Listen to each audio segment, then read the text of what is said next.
Hi guys, it's cinema bro. நான் உங்கள் எஸ்டிஹெச். இப்போ நம்ம எதை பத்தி பேச போறோம் பார்த்தீங்கன்னா, உங்களுக்கே தெரிஞ்சிருக்கும் நினைக்கிறேன். நீங்களும் பார்த்துருப்பீங்க. கோட் பர்த்டே ஃபர்ஸ்ட் சிங்கிள் இது எப்படி இருக்கு அதான் பார்க்க போறோம். அதாவது விசில் போடு அப்படின்ற பேர்ல இந்த ஃபர்ஸ்ட் சிங்கிளை இப்போ ரிலீஸ் பண்ணியிருக்காங்க. பேசிக்கா பார்த்தீங்கன்னா, இந்த படத்துடைய ப்ரொமோஷன்ஸ்க்காக பார்த்தீங்கன்னா ஏற்கனவே பிராண்டடா இருந்த ஒரு வேர்டை இந்த படத்துக்கு யூஸ் பண்ணிட்டு இருக்காங்க. அதாவது the greatest of all time அந்த வேர்டை ஏற்கனவே ஒரு பெரிய பிராண்ட் அந்த வழியே இந்த படத்துக்கு டைட்டிலா வச்சுக்கிட்டாங்க. இப்போ இந்த படத்துடைய ஃபர்ஸ்ட் சிங்கிளுக்கு சிஎஸ்கே பெரிய பிராண்ட் விசில் போடு, ஸோ அதை யூஸ் பண்ணிட்டாங்க. இதே மாதிரி ஃப்ரீ பப்ளிசிட்டி, ஃப்ரீ ப்ரொமோஷன்ஸ்க்காக ஏற்கனவே ஒரு பெரிய பிராண்டட் வேர்டை இந்த படத்துக்கு யூஸ் பண்ணிட்டு இருக்காங்க. ஓகேங்களா? சரி, இந்த பாட்டு எப்படி இருக்கு அப்படின்னு கேட்டீங்கன்னா, இந்த பாட்டுல ஒரு ஸ்பெஷல் இருக்குங்க. கிட்டத்தட்ட 20 வருஷத்துக்கு அப்புறம் யுவன் சங்கர் ராஜா விஜய்க்கு மியூசிக் பண்றாரு. அதாவது புதிய கதை படத்துக்கு அப்புறம் யுவன் சங்கர் ராஜா விஜய்க்கு மியூசிக் பண்றாரு. வெங்கட் பிரபு டைரக்ஷன். ஸோ அதனால இந்த பாட்டுக்கு ஒரு சின்ன எதிர்பார்ப்பு இருந்துச்சு. ஏன் சின்ன எதிர்பார்ப்பு சொல்றேன்னு கேட்டீங்கன்னா, நேற்று இந்த பாட்டு ரிலீஸ் ஆக போகுது அப்படின்ற மாதிரி ஒரு அனௌன்ஸ்மெண்ட் விட்டாங்க. அந்த அனௌன்ஸ்மெண்ட் விட்டதுக்கு அப்புறம் யாரும் கண்டிக்கவே இல்லை. விஜய் ஃபேன்ஸ் மட்டும் தான் போஸ்ட் பண்ணிட்டு இருக்காங்க, வேற யாரும் கண்டிக்கவே இல்லை. அதாவது லியோ படத்து எப்படி எக்ஸ்பெக்டேஷன் இருந்துச்சு, அந்த படத்துல சின்ன அப்டேட் வந்துச்சுன்னா அப்படி தீப்புரிய பத்திச்சு சோசியல் மீடியா. ஆனா இந்த படத்துல எவ்வளவு அப்டேட் டெய்லியும் கூவி கூவி சொல்றாரு. வெங்கட் பிரபு இன்னைக்கு வருது நாளைக்கு வருது கூவி கூவி சொல்றாரு. ஆனா யாரும் கண்டிக்கவே இல்லை. அது என்ன ரீசனே தெரியல. ஒருவோட எல்சி ஹைப் இல்லைன்றதால இந்த பாடம் அப்படி கீழே கிடக்கா அப்படின்ற மாதிரி தெரியல. சரி, இந்த பாட்டு எப்படி இருக்கு அப்படின்னு கேட்டீங்கன்னா, பாட்டு ஸ்டார்ட் பண்றது விஜயுடைய அரசியல் என்ட்ரிக்காக தான் ஸ்டார்ட் பண்றாங்க. பார்ட்டி ஒன்று தொடங்கட்டுமா, கேம்பெயின் ஒன்று ஸ்டார்ட் பண்ண போறேன் அப்படின்ற மாதிரி அப்படியே விஜயோடைய என்ட்ரிக்காக தான் ஸ்டார்டே பண்றாங்க. அந்த அரசியல் என்ட்ரி தான் ஸ்டார்டே பண்றாங்க. அதுக்கப்புறம் இந்த பாட்டுக்கு மூடுக்கு வராங்க. அது கேம்பெயின்லாம் கிடையாது அப்படின்ற மாதிரி சாத்தியப்பார் சொல்லி பாட்டு மூடுக்கு வராங்க. விஜய் தான் இந்த பாட்டை பாடியிருக்காரு. மதன் கார்கி பாட்டை எழுதியிருக்காருங்க. பாட்டு ஸ்டார்ட் பண்றது ஒரு ஸ்லோ பீட்ல தான் ஸ்டார்ட் பண்றாங்க. பார்ட்டி ஒன்று தொடங்கட்டுமா அப்படின்ற மாதிரி ஒரு ஸ்லோ பீட் தான் ஸ்டார்ட் பண்றாங்க. விஜய் வாய்ஸ் அவ்வளோ ஒரு ஸ்லோவா தான் இருக்குது. அதாவது இந்த பாட்டுக்கு ஒரு வேற வாய்ஸ் கொடுத்திருந்தா, ஃபார் எக்ஸாம்பிள் அனிருத் வாய்ஸ் மாதிரி கொடுத்திருந்தா அது வேற லெவலில் ஒரு ஹை பீச்சா தெரிஞ்சிருக்கும். பட் விஜய் வாய்ஸ் கொஞ்சம் லோவாவே இருக்குது. ஸோ இதே மாதிரி ஒரு மாஸ் சாங்குக்கு விஜய் சாருடைய வாய்ஸை யூஸ் பண்றது தவறுன்ற மாதிரி எனக்கு பர்சனலா ஃபீல் ஆகுது. ஏற்கனவே நாரடி பாட்டுக்கு அதே மாதிரி தான் விஜய் சார் வயசு அவ்வளவோ ஆப்டா இல்லை, ரொம்பவும் ஸ்லோவா இருந்துச்சு. ஓகேங்களா? ஸோ சில இடத்துல விஜய் சார் பாட்டு விஜய் சார் வயசு ஹை பிச்சில் போகும். ஆனால் மேக்ஸிமம் பார்த்தீங்கன்னா அந்த ஸ்லோ பீட்டாவே இருக்கும். விஜய் சார் வயசே ரொம்ப ஸ்லோவாக இருக்கும். ஸோ அதுதான் ஒரு பெரிய மாஸ் பாட்டுக்கு பெரிய ப்ராப்ளமா விஜய் சார் வயசு அமையுது.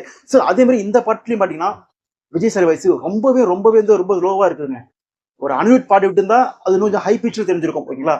ஆனால் மியூசிக் ஏரியா பார்த்தீங்கன்னா யுவன் சங்கர் ராஜா ஏற்கனவே விஜய் சார் வயசு ரொம்ப லோவா இருக்குது. ஸோ நீங்களும் பார்த்தீங்கன்னா அந்த மூடே கிரியேட் பண்ண முடியல. அந்த ஒரு சாங் பார்த்தீங்கன்னா ஃபுல் அண்ட் ஃபுல் ஒரு பார்ட்டி மூடாக தான் இருக்குது. அந்த பார்ட்டி மூடியே கிரியேட் பண்ண முடியல. ஜஸ்ட் விஷுவல்ஸாக தான் கிரியேட் பண்ணுறாங்க தவிர மியூசிக்காலையும் சாங்ஸாலையும் அந்த ஒரு லிரிக்ஸாலையும் அதை கிரியேட்டே பண்ண முடியல. ஸோ அதுவே இந்த பாட்டு பெரிய ஏமாற்றமா இருக்குன்னு சொல்ல முடியாது. ஓகேங்களா? ஸோ அந்த 30 செகண்ட் ப்ரோமோ விட்டாங்க. அதுல அந்த பீட் இருக்குல்ல, அந்த ஃபாஸ்ட் பீட் இருக்குல்ல, அது மட்டும் தான் இந்த பாட்டுல கொஞ்சம் ஒர்த்தா தெரியுது. அது ஸ்டார்டிங்ல வருது, அப்புறம் எண்டு பாட்டு முடியும் போது லாஸ்ட்ல ஒரு 15 செகண்ட் அந்த பீட்டு வருது. ஸோ அது மட்டும் தான் இந்த பாட்டுல ஒர்த்து. கிட்டத்தட்ட ஒரு 5 நிமிஷம் பாட்டுல அந்த 30 செகண்ட் பீட்டு மட்டும் தான் ஒர்த்துன்னு சொல்ல முடியும். வேற எதுவுமே ரொம்ப ஸ்லோவா ஒரு ஆட்டம் போட வைக்க மாதிரி இல்லை. இந்த பாட்டுலாம் ஒருவேளை ஒரு இன்ட்ரோ சாங்கா ஒரு மாஸ் சாங்கா வந்துச்சுன்னா ஃபேன்ஸ் எப்படி ஆடுவாங்கன்னே தெரியல. அந்த அளவுக்கு ரொம்ப ஸ்லோ பீட்டா தான் தெரியுது. ரொம்ப ஹை பீட்டா அந்த பாட்டை போக நமக்கு கேட்கவே முடியல. அந்த அளவுக்கு தான் பாட்டு இருக்குது. ஓகேங்களா? ஸோ இதுக்கு முன் பார்த்தீங்கன்னா வெங்கட் பிரபு அப்புறம் யுவன் சங்கர் ராஜா கூட்டணி மங்காத்துல ஒரு பாட்டு வந்திருக்கு. ஒரு பாட்டி சாங் மச்சி ஓப்பன் இந்த பாட்டுன்னு. அந்த பாட்டு கேட்டீங்கன்னா ஆரம்பத்துல எண்டு வரைக்கும் சரி மாசா இருக்கும். ஆட்டம் போடுற வைக்கிற மாதிரி அப்படி இருக்கும் பீட்டு. ஆனா அந்த பீட்டு இந்த பாட்டுல சுத்தமா மிஸ்ஸிங். எங்கேயுமே இல்லை. எங்கேயுமே ஒரு ஆட்டம் போட வைக்கிற மாதிரி எங்கேயுமே இந்த பாட்டுல ஒரு சின்ன பீட்டு கூட இல்லை. அந்த 30 செகண்ட் புறமுல வந்த பீட்டு மட்டும்தான் இந்த பாட்டை கொஞ்சம் ஒர்த்தா இருக்குது. அதுக்குள்ள பாத்தீங்கன்னா சில பேர் யுவன் கம் பேக், யுவன் திரும்பி வந்துட்டாரு, யுவன் இஸ் பேக்.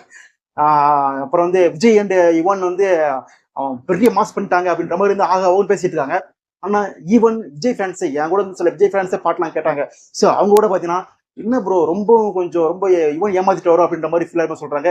யுவன் பாத்தீங்கன்னா ரீசெண்டா வலிமைக்கு ஒரு பாட்டு போட்டிருந்தாரு, நாங்க வேற மாதிரின்ற பாட்டு. அதுவே அஜித் ஃபேன்ஸுக்கே பிடிக்கல. அதே மாதிரிதான் இந்த பாட்டும் விஜய் ஃபேன்ஸுக்கே பிடிக்காம போயிடுச்சு. ஸோ இன்னும் கொஞ்சம் நல்லா பீட்டை கொஞ்சம் ஏற்றி சும்மா மாசா போட்டுக்கலாம். ஸோ அது இன்னமும் கொஞ்சம் அந்த டான்ஸ் போற அளவுக்கு மூமெண்ட் போற அளவுக்கு ஒரு பீட் இந்த பாட்டுல இல்லையே அப்படின்றது ஒரு வருத்தமா தான் இருக்குது. ஸோ மொத்தத்தில் இந்த பாட்டு எப்படின்னு கேட்டீங்கன்னா ஒரு பிலோ அவரேஜ் பாட்டு தாங்க. எதிர்பார்த்த அளவுக்கு நம்ம சாட்டிஸ்ஃபைட் பண்ண தான் சொல்ல முடியும். ஸோ அது ஓப்பனா சொல்லிதான் ஆகும். விசில் போடுன்றது அந்த சிஎஸ்கே பிராண்டே வச்சுட்டு போயிருக்கலாம். தேவையில்லாம அந்த பிராண்டோட கொண்டு இங்க மொக்க பண்ணிட்டாங்க சொல்ல முடியும். ஸோ அதுக்கப்புறம் இந்த பாட்டு இன்னொரு விஷயம் இருக்குது. இந்த பாட்டுக்கு ஒரு ஃப்ரீ பப்ளிசிட்டி கிடைக்க போகுது. அதாவது என்ன கேட்டீங்கன்னா ட்ரிங்க்ஸ்.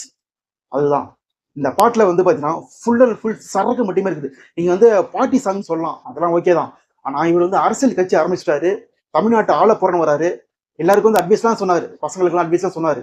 அப்படி இருக்கும்போது இப்படி ஒரு சாங் தேவையா? இப்படி வந்து சரக்க வச்சுட்டு ஒரு பாட்டு தேவையா சொல்லுங்க?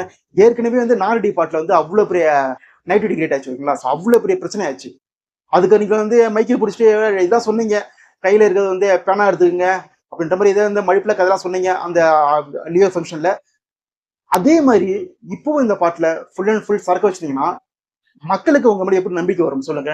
நீங்க வந்து ஏற்கனவே வந்து உங்க நாரடி பாட்டை உங்க கழுவி ஊத்திட்டாங்க, அவ்வளவு சரக்கு யூஸ் பண்ணி நீங்க வந்து இந்த ஜென்ரேஷனை கெடுக்கிறீங்கன்ற மாதிரி வந்து அவ்வளவு கழுவி ஊத்திட்டாங்கும் போது மறுபடியும் அதையே நீங்க யூஸ் பண்ணிட்டு இருக்கும்போது இந்த பார்ட்டி சாங் இந்த படத்துக்கு தேவை அப்படின்னு இருக்குன்னு வச்சுக்கீங்கன்னா அது ஓகே. நீங்க அதுல இல்லாம வந்துடலாம், உங்க கையில சரக்கு பாட்டு இல்லாம அப்படின்னா இந்த பாட்டை வேற ஏதாச்சும் பாட விட்டுக்கலாம். ஆனா நீங்களே பாடிட்டு உங்க கையிலே சரக்கு பாட்டில். ஸோ இதெல்லாம் பார்க்கும்போது இது உங்களை அரசியல் இன்றைக்கு பாதிக்குமோன்ற மாதிரி உங்க ஃபேன்ஸே ஃபீல் பண்றாங்க.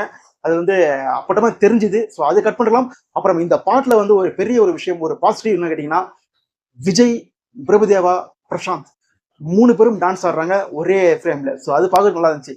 ஏன்னா அந்த நைன்டிஸ் கிட்ஸ் இருக்காங்களே, ஸோ அவங்களுடைய ஃபேவரட் ஹீரோஸ் இருக்காங்களே, ஸோ அவங்களாம் வந்து ஒன்னா வந்து ஒரு ஸ்க்ரீன் ஆடும்போது அவ்வளோ அழகா இருக்குது. ஸோ அது பார்க்கறது அவ்வளோ நல்லா இருந்துச்சு. மற்றபடி பார்த்தீங்கன்னா இந்த பாட்டு ஒன்றும் பெருசா தெரியல. ஸோ அடுத்த பாட்டு எப்படி இருக்கு அப்படின்றத வந்து பொறுத்திருந்து பார்ப்போம். இது வரைக்கும் அந்த படத்துல வந்து அப்டேட் எதுவுமே வந்து ரசிகர்களை சாட்டிஸ்ஃபைட் பண்ணல. சம்பவ ஊர்தியை வந்து ரங்கபாபு சொல்லிட்டு இருக்காரு. ஆனா சம்பவம் பார்த்தீங்கன்னா அந்த படத்துக்கு தான் போயிட்டு இருக்கே தவிர அந்த படத்தை வழியாக இது வரைக்கும் எந்த சம்பவம் நிகழல அப்படின்றதான் உண்மையான சொல்ல முடியும். ஸோ மீண்டும் ஒரு சந்திப்போம். Tata, bye bye.